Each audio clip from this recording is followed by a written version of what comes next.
some extent, population growth.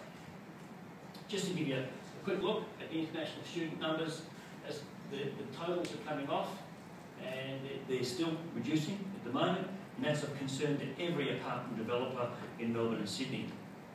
If we looked at, though, in a historical context as to what the implications of that are on housing prices in Australia, what you begin to see, and this is since 1950, is that housing prices have increased serially over a long period of time. Now, from what I've explained to you today, there is no way that you can forecast the future to look anything like this period here.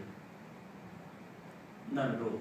Because the basic parameters, if you looked at employment and income growth through that period, and if you looked at the levels of indebtedness, what you'd find is the marketplace is actually saturated in terms of how far it can go at the moment. And so the question is, if you're going to buy in at these kind of levels, you've got to ask yourself a very long-term question. Am I betting on this going that way, or am I betting on it going sideways? And the answer to that is that this analysis masks some of the big differences between the markets. So in other words, markets in general, in property, in housing, are too high. Yes, they are. But there are specific markets that are not in oversupply, that are in undersupply, that will have significant price growth. And so then the question becomes, which ones are they, and how does that actually all work? So to answer that question, it's looking at breaking the market into its component parts in terms of young adult numbers and when do the young adult numbers actually kick in. Rental, how do rentals actually work and how do rental prices work. I've constructed a graph here for you looking at the long run in terms of rental. When you have a look at that, if you look at that in Australian terms, you'd want to invest in residential property tomorrow because you actually have a look at the run. So let's go back. If you actually have a look at the rental incomes, the way things have moved in the last few years has been dramatic. But even since 1950, rents have increased serially. And the reason that the rents have increased serially is to do with wealth. In other words, Australian wealth has increased dramatically over the period, and I'm saying that I don't think Australian levels of wealth can continue to increase at those kinds of rates in the next 5 to 10 years. Very happy to look at the period after that, and very happy to tell you that if you netted out the impacts of the resources sector, what you'd see is that the rest of Australia really has been carried by the numbers in the resource sector since about 2004-05. However, what's happened in Australia is not strange by world standards, but something we haven't seen. And so I'm not going to take you through every graph, but I'll take you through the Sydney graph. So what I've constructed for you is these are just two separate years. So if we went back to 1986-7 in Sydney, this is the distance from the CBD, and this is the difference in real house prices. So what you can see is about a 2 times difference between being 50 kilometres out and being almost in the city. And what you can see in 2009-10 is that if you're 50 kilometres out, you're about 350,000, and today you're around about 1.4 million. So what's happened is the difference between inner and outer is the big change. And what's likely to happen in the next 3 to 5 years is that graph and that movement's likely to keep accentuating. Now, the reasons for that are that most of the state governments in Australia are broke, and despite every infrastructure plan in Sydney and Melbourne, most of the state governments are highly unlikely to actually build any new infrastructure in that period. First point. So in other words, congestion will get worse, significantly worse. Second, if you actually have a look at the employment forecast and you break up Sydney and Melbourne, 60% of employment growth in Melbourne and Sydney is forecast to be in the inner ring. So all the employment's going inner because it's all services sector, because our manufacturing industries are essentially broke. And so if you looked at Sydney, for example, what you'd see is freight and logistics on the M7, manufacturing going broke in the middle ring, services sector happening in the CBD.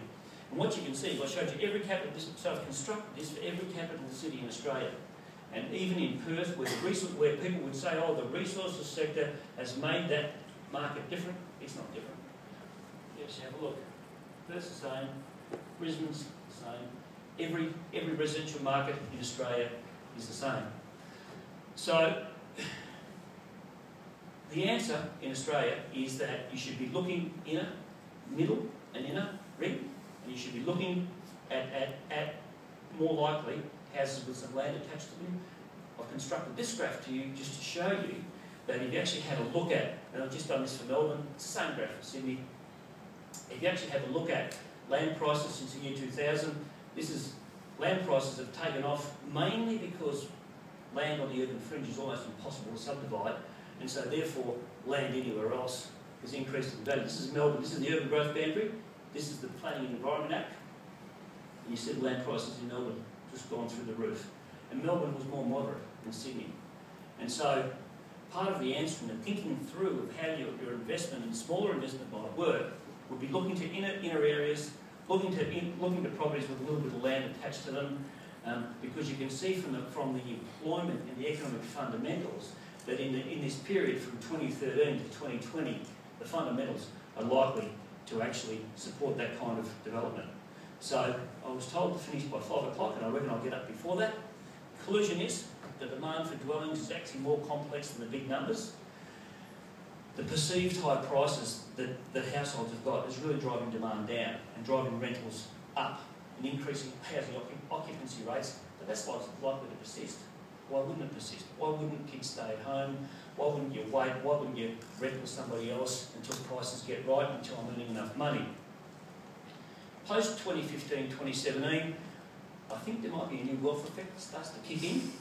I think there'll be new international demand, and I think there'll be a real significant increase for aged care housing and cash out. In other words, people will be so wildly under superannuated that people will begin to sell their dwellings to cash out so they can actually have a decent life. The issue with that is you can't cash out unless you can buy something else or unless you can afford to rent.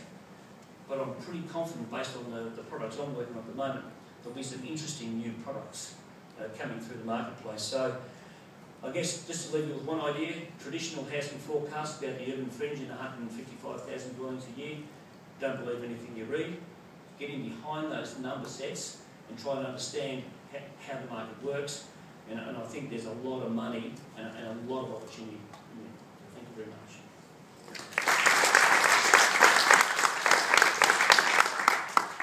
Thank you, Brian. That was incredibly rich in terms of data. Does anyone have a question for Brian?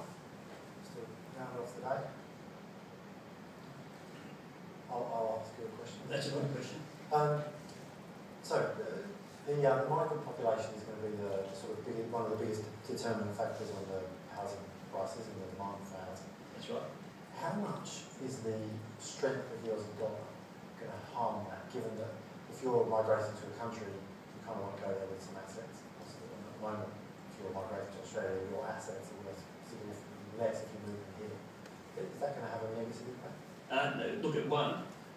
It's interesting if you broke an understanding in West Australia, which is the number of 457 visas is the largest in Australia in terms of even more than Sydney coming to West Australia, mainly South Africans, and South African geologists and South African engineers have got a certain style of property that they're interested in, and if they can't get into Mosman Park, well, they'll actually just go to Victoria Parks. In other words, what tends to happen is it's not a huge impact. They'll still buy and they'll still stay, but it might be one suburb back from where they'll be because they actually want education as well as a job. So, and if you looked at international tourism in Australia, and I'll invite everybody to have a look at this, the higher the Australian dollar's gone, the more international tourism is increased in Australia. It's the absolute reverse. So I invite everyone to go on the ABS website, have a look at the most recent increases in tourism, international tourism, as they've gone up with the Aussie dollar. So it's a bit of a perverse relationship. It's not what we think. And the reason for that is because international tourism is related to the price of coming to Australia. And of course, Chinese tourism, which is the fastest growth area in Australia, is based on the package price, not on the Australian dollar. And package prices have been reducing because the number of Chinese tourists to Australia has actually been increasing very substantially. So it's a bit of an economies of scale thing. So you unpack those rationales and reasons, and what you'll find is the Aussie dollar doesn't really affect the way people either come here short term or long term. Thank you very much. Thank you. Well, all all that's left for me to do today then is to thank you all for coming along, to thank